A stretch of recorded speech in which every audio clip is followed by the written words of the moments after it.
TorahCafe.com.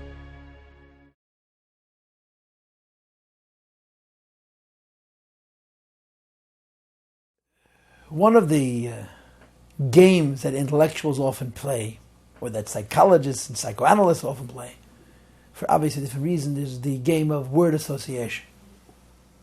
And I've often asked my students, if somebody would say Baal Shem Tov, Besht to you, what word would come to mind spontaneously, immediately? And of course, everybody has their answer. And I, of course, have had the opportunity to think about this answer for years, even though you're supposed to respond spontaneously. And to me, when I think of the Baal Shem Tov, the word that comes to mind immediately is love.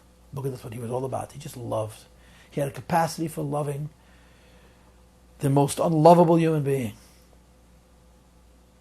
And my next question to my students would be, when you say the Alter Rebbe, Rabbi Shneur Zalman of Liadi, the founder of the Chabad movement, the author of the Tanya, when you say his name, what words come to mind? What word comes to mind? And again, everybody's got their answer, but to me the answer is mind.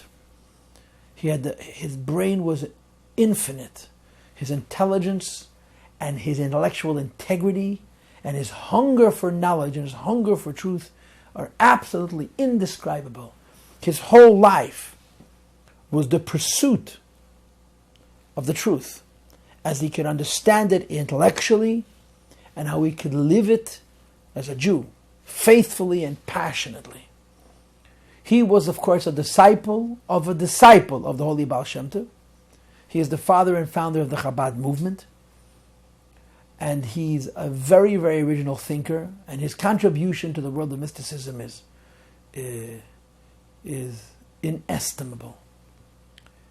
What's interesting about Rabbi Shneur Zalman is that he began to lay the groundwork for the Chabad approach to mysticism, which he would teach throughout his life, before he was a chassid.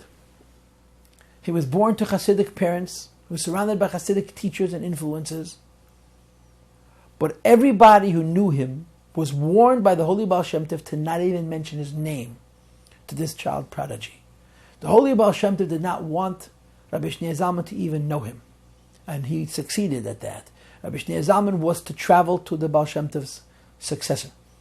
So though he was surrounded by so many Hasidic influences, he in fact did not get involved in the Hasidic movement until he was either 18 or 19 years old. By that point he was a master scholar and teacher with a following of great rabbis who sat at his feet and learned.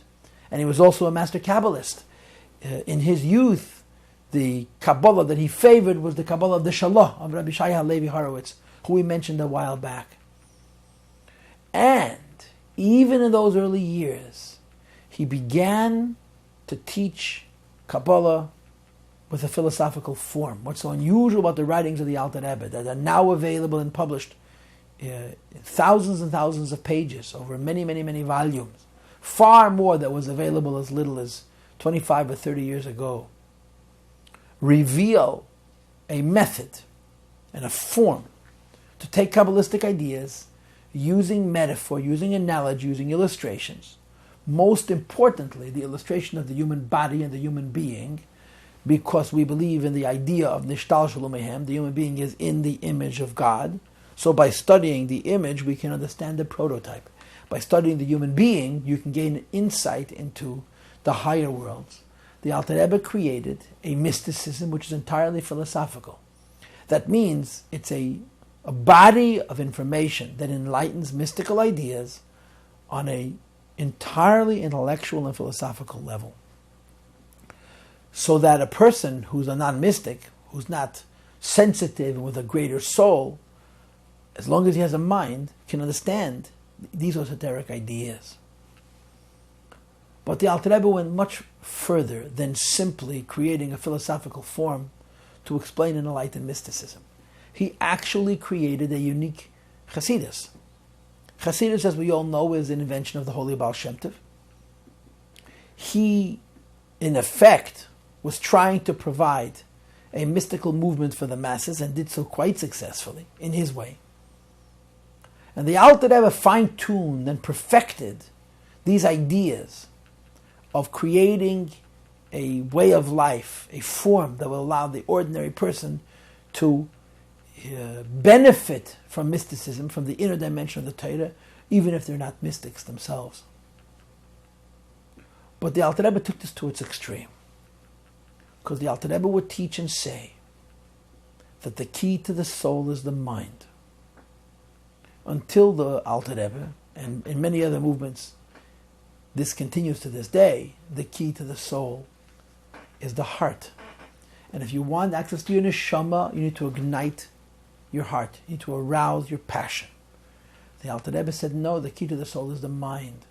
The human mind can understand, the human mind can journey, the human mind can be curious, the human mind can transcend, and the human mind can cross the bridge between the form and the formless, between what's called in the culture the sichli and the eliki, the intellectual and the godly. And as it's been brought down, the Alter Rebbe saw the cold, lifeless mind as a tool, as a vehicle for the impassioned, vibrant, living soul. And in Chabad Chassidus, there's a technique, there's a methodology of meditation and exercises that are meant to focus a person and allow him or her to get closer to spirituality, using Chabad, Chochma Bina Das, intellectual method, intellectual technique, intellectual ideas. And the entire life of the Alter Rebbe, which was an incredibly accomplished life, he did so many things, but above all else, his greatest contribution was the invention of and the development of this way of life and these teachings of Chabad Chassidus. Throughout his life, he would become more and more generous and less discriminating in whom he taught Chassidus to. By the time he passed away, he was saying discourses of Chassidus as many as twice and 3 times a week and having hundreds of people participate. He was very liberal at the end of his life in whom he invited and allowed to join into his movement. And he left us a gift which is priceless. The volume of teachings of the Alter Rebbe and Chassidus is unimaginable, and their insight and their creativity and their enlightenment is something which will live forever. I just want to tell you a number of key teachings of the Alter Rebbe that are of significance. First of all, the Alter Rebbe taught that you're never closer to God than when you're in the physical world. Chassidus Chabad underscores the idea that if your soul has been sitting in paradise for thousands of years, one day in the future, when the resurrection occurs, when Tchiyat HaMeitim happens, the souls of all the great rabbis and scholars and righteous people and mystics that have been sitting in the highest heavens for millennia, basking in the glory of God, will return to be in a physical body, with the understanding that through the physical body we're closer to God than we can ever be through our soul. There is this idea that hidden within the lifeless physical material is the very essence of God himself.